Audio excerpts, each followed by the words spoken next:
ছাগলের রান খাচ্ছিলেন, খেতে খেতে বিশ্বনবী বলেন, আনা সাইয়্যিদুন নাসি ইয়াউমাল কিয়ামাহ, আমি কিয়ামতের দিন সর্বশ্রেষ্ঠ হব, মানুষের মধ্যে সর্বশ্রেষ্ঠ সেরা আমি বিশ্বনবী। আলহামদুলিল্লাহ পড়েন।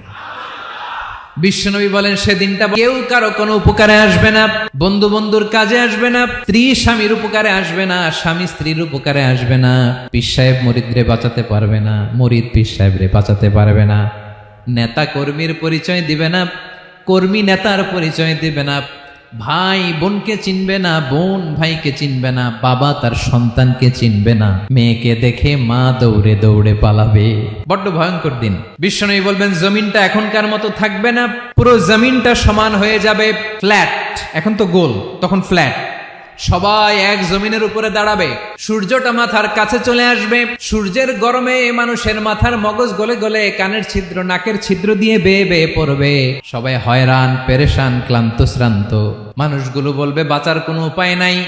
50,000 বছর মানুষ এরকম দৌড়াবে, চিৎকার করবে, কাঁদবে, বাঁচার কোনো উপায় নাই। সবাই বলবে আল্লাহ যদি বিচারটা শুরু করতো, যা হবার হবে, আগে বিচার শুরু করুক। বিচারই শুরু হয় না, বিচার শুরু হইতেই 50,000 বছর। আল্লাহ, 50,000 বছর, 5,000, 15,000 না, 50,000 বছর এরকম যাবে। মানুষগুলো কাঁদতে কাঁদতে বলবে চলো আমরা আদম আলাইহিস সালামের কাছে যাই, যেন আল্লাহর যে সুপারিশ করে, আল্লাহ আপনি বিচার শুরু করেন। কিয়ামতের ময়দানে সবাই মিলে সাইয়েদনা আদম আলাইহিস সালামের কাছে যেয়ে বলবে ইয়া আবাল বাশার ইয়া আউয়ালাল আম্বিয়া, ও আদম নবী, আপনি দুনিয়ার বুকে প্রথম নবী, আল্লাহ নিজ হাতে আপনারে 60 হাত লম্বা করে বানিয়েছেন, আপনার সম্মানে ফেরেশতাদেরকে সেজদা দিতে বলেছেন, দুনিয়ার প্রথম নবী, প্রথম মানুষ আপনি, আপনি আল্লাহর যে সুপারিশ করেন যেন আল্লাহ বিচার শুরু করে।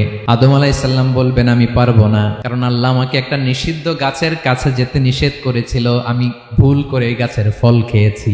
নাফসি নাফসি, আজকে আমার কি হবে আমি জানি না, আমি বড় লজ্জিত। আমারে যদি আল্লাহ জিজ্ঞেস করে কেন খাইছিলাম, আমার কোনো উত্তর নাই, তোমারে বাঁচাবো কেমনে আমি?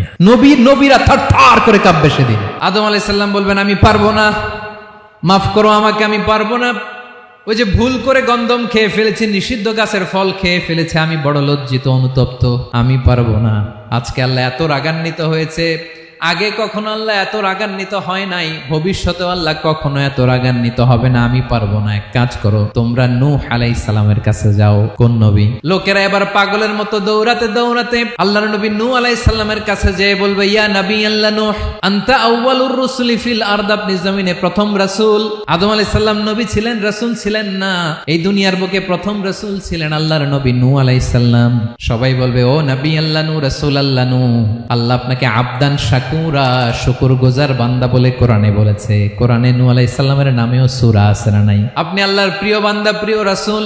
দেখেন আমাদের কি দশা, ঘামতে ঘামতে শেষ, জমিনটা তামার জমিন, সূর্যটা মাথার কাছে, কি করবো আর পারি না, ঘামতে ঘামতে আর কত ঘামবো, কত দাঁড়িয়ে থাকবো। আল্লাহরে যে বলেন বিচার যেন শুরু করে। নূহ আলাইহিস সালাম বলবেন আমিও পারবো না, আমিও পারবো না, আমি আমার ছেলের জন্য এক কথা বলে ভুল করে ফেলছি। যখন মহাপ্লাবন হবে আমি বললাম আল্লাহ আমার কলিজার টুকরা সন্তান রে বাঁচান। আল্লাহ বললেন ও নূহ, সে তোমার সন্তান না, কারণ সে ঈমান আনে নাই, সে পাহাড়ের উপর দাঁড়িয়েছে, দেখি কেমনে সে বাঁচে। ওই যে আমি একটা না বুঝে আবদার করেছি, আল্লাহ আমার উপর রেগে গিয়েছিলেন। আজকে আল্লাহ ওই ব্যাপারে যদি আমারে প্রশ্ন করে, আমার কোনো জবাব নাই, আমি পারবো না, মাফ করো।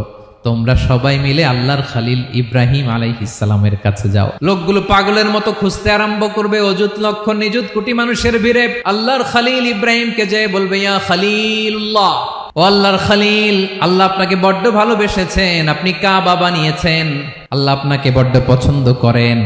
দেখেন আমাদের কি অবস্থা, আপনি যে আল্লাহর কাছে সুপারিশ করেন যেন আল্লাহ আজকে বিচার শুরু করে। আল্লাহর নবী ইব্রাহিম বলবেন আমিও পারবো না, আমি আমার জীবদ্দশায় 3টা মিথ্যা বলেছি। কয়টা?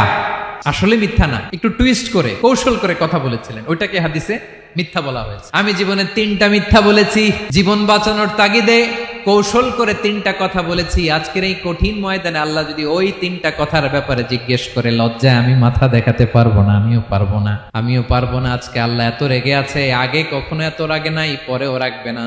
তোমরা সবাই মিলে বনি ইসরাইলের নবী মুসা আলাইহিস সালামের কাছে যাও। সবাই এবার যাবে মুসা আলাইহিস সালামের কাছে, যেয়ে বলবে ইয়া নবী আল্লাহ মুসা, আপনি ছিলেন কালিমুল্লাহ, আল্লাহর সাথে সরাসরি কথা বলতেন, রব্বুল আলামিন আপনাকে তাওরাত কিতাব দিয়েছেন, আপনি যে একটু সুপারিশ করেন। আল্লাহর নবী মুসা বলবেন মাফ করো, আমিও পারবো না, আমি দুনিয়ার বুকে ভুল করে একটা মানুষকে মেরে ফেলেছি। আমি মারছিলাম আদব শিক্ষা দেওয়ার জন্য এক থাপ্পড়, এই থাপ্পড়ে যে ওই লোক মরেই যাবে আমি জানতাম না। আজকে আল্লাহ যদি জিজ্ঞেস করে কেন মারলা, জবাব আছে।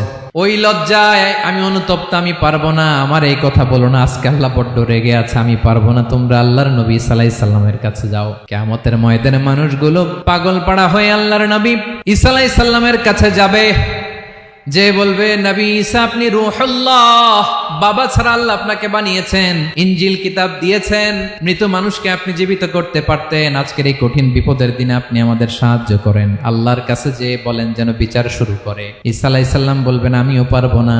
ইন্নী উবিদতু মিন দুনিল্লাহ, আমার উম্মত খ্রিস্টানেরা আল্লাহরে বাদ দিয়ে আমি ঈসার ইবাদত করেছে। আমার মা ম্যারি আর আমাকে ডাকতো জেসাস ক্রাইস্ট, আমার ইবাদত করেছে।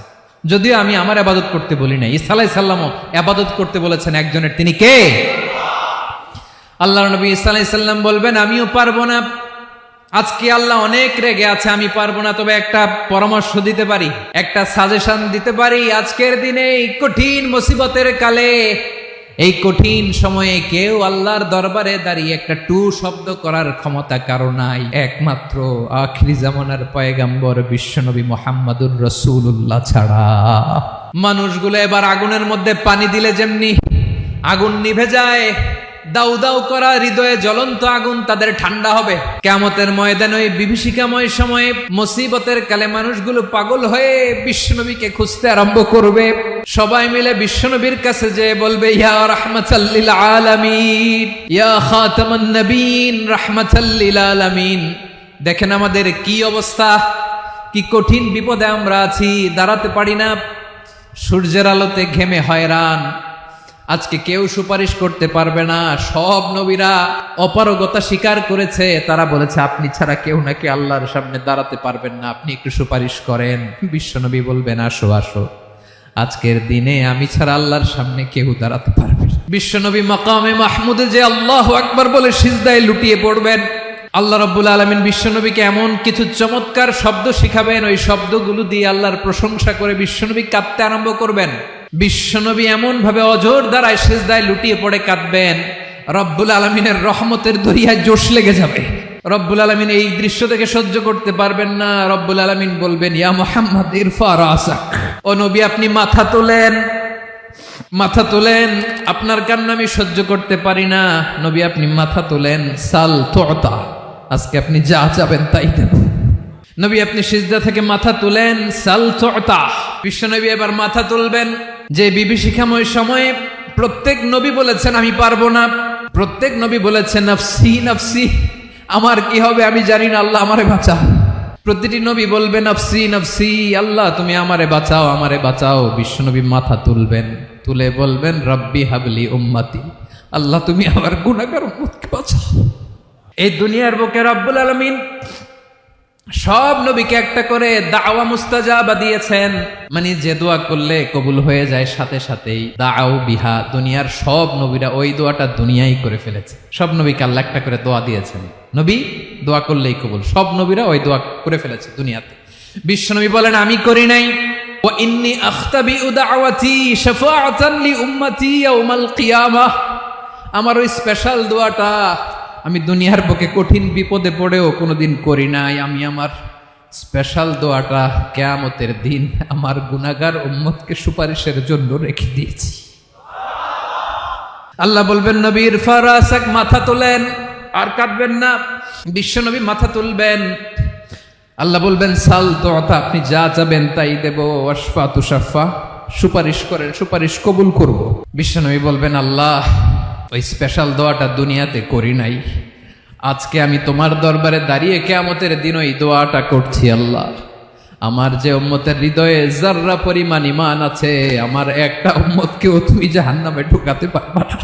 বিশ্বনবী পাগলের মতো একবার হাউজে কাউসারে যাবেন, একবার সিরাতে যাবেন, একবার পুলসিরাতের দিকে, একবার হাউজে কাউসারের দিকে পাগলের মতো দৌড়াতে থাকবেন, তার কোনো গুনাহগার উম্মত যাতে জাহান্নামে ঢুকে না যায়। সেদিন কেউ সুপারিশ করতে পারবে না বিশ্বনবী ছাড়া। এজন্য 5 নম্বর আল্লাহ বললেন মান যাল্লাযী ইয়াশফাউ ইনদাহু ইল্লা বিইযনিহি, কার সাহস আছে, কার এত বড় বুকের পাটা কিয়ামতের কঠিন দিন আল্লাহর সামনে দাঁড়িয়ে সুপারিশ করবে? কারো ক্ষমতা নেই, কারো ক্ষমতা নাই। বিশ্বনবী সেদিন সেজদায় পড়ে উম্মতের জন্য কাঁদবেন, সবাই কাঁদবে, নফসি নফসি, আল্লাহ আমারে বাঁচাও, আল্লাহ আমারে বাঁচাও। বিশ্বনবী বলবেন উম্মাতি উম্মাতি। বিশ্বনবী আমার জন্য কাঁদবেন, আপনার জন্য কাঁদবেন, আমাদের জন্য সেদিন কেঁদে কেঁদে জাহান্নামের দরজায় দাঁড়িয়ে আমাদেরকে টেনে টেনে জান্নাতে ঢুকাবেন। এজন্যই বিশ্বনবীর ভালোবাসা যেন আমাদের হৃদয়ে ভরপুর থাকে। আমার ভাইয়েরা, প্রতি শুক্রবার বিশ্বনবীর উপরে বেশি বেশি যেন আমরা দুরূদ পড়ি। আমরা যখন বিশ্বনবীর সালাম দেই, দুরূদ পড়ি, একদল স্পেশাল ফেরেশতা আছে যারা বিশ্বনবীর দুরূদটা নিয়ে সরাসরি বিশ্বনবীর রওজায় যায়, যে বলে অমুকের বেটা অমুক আপনারে সালাম দিয়েছে। বিশ্বনবী নিজ কবরের থেকে নিজেই সালামের উত্তর দেয়। বিশ্বনবীর ভালোবাসা যেন আমাদের হৃদয়ে থাকে, বিশ্বনবীর সুন্নাহ দিয়ে যেন আমাদের জীবনটাকে সাজাই। পারা যাবে ইনশাআল্লাহ? বিশ্বনবীর ভালোবাসা ছাড়া কেউ জান্নাতে ঢুকতে পারবে? বিশ্বনবীর পক্ষে আমরা বলবো, বিশ্বনবীর পক্ষে আমরা লিখব, বিশ্বনবীর জন্য আমরা আমাদের কলিজার রক্ত বিলিয়ে দিব, ঠিক কিনা বলেন? সেদিন বিশ্বনবী ছাড়া কেউ সুপারিশ করতে পারবে না। 5 নম্বর আল্লাহ বললেন মান যাল্লাযী ইয়াশফাউ ইনদাহু ইল্লা বিইذনি, কে আছে সুপারিশ করবে আল্লাহর সামনে? আর আপনি আপনার বাবার দরবারে যে সেজদা দেন, হ্যাঁ, ইব্রাহিম আলাইহিস সালাম থারথার করে কাঁপবে আর বলবে নফসি নফসি, আল্লাহ আমারে বাঁচাও। মুসা আলাইহিস সালাম থারথার করে কাঁপবে, আল্লাহ নফসি নফসি, আমারে বাঁচাও। আর আপনি পীরের দরবারে যে সেজদা দেন, কোথায় আছেন আপনি? খবরদার, কেউ বাঁচাতে পারবে না। যাকে ইল্লা আল্লাহ যাকে অনুমতি দেন, বিশ্বনবীকে দিবেন, নবীদেরকে দিবেন, এরপরে আল্লাহ তার স্পেশাল ওয়ালিদেরকে, মুত্তাকিনদেরকে, শহীদদেরকে, সিলেক্টেড বান্দাদেরকে দিবেন। কিন্তু কাকে দিবেন, কার জন্য দিবেন, দুনিয়ার কেউ জানে না, একজন ছাড়া, তিনি কে? আল্লাহর ওয়ালিদেরকে, নেককার লোকদেরকে আল্লাহ সুপারিশের অনুমতি দিবেন। কিন্তু আপনি যারে মানেন, যার পায়ে সেজদায় লুটিয়ে পড়ে থাকেন, তারে যে আল্লাহ দিবেন, এটার কোনো গ্যারান্টি আছে? কথা বলেন। এজন্য জপতে হবে একজনের নাম, আওয়াজ করে বলুন, তিনি কে?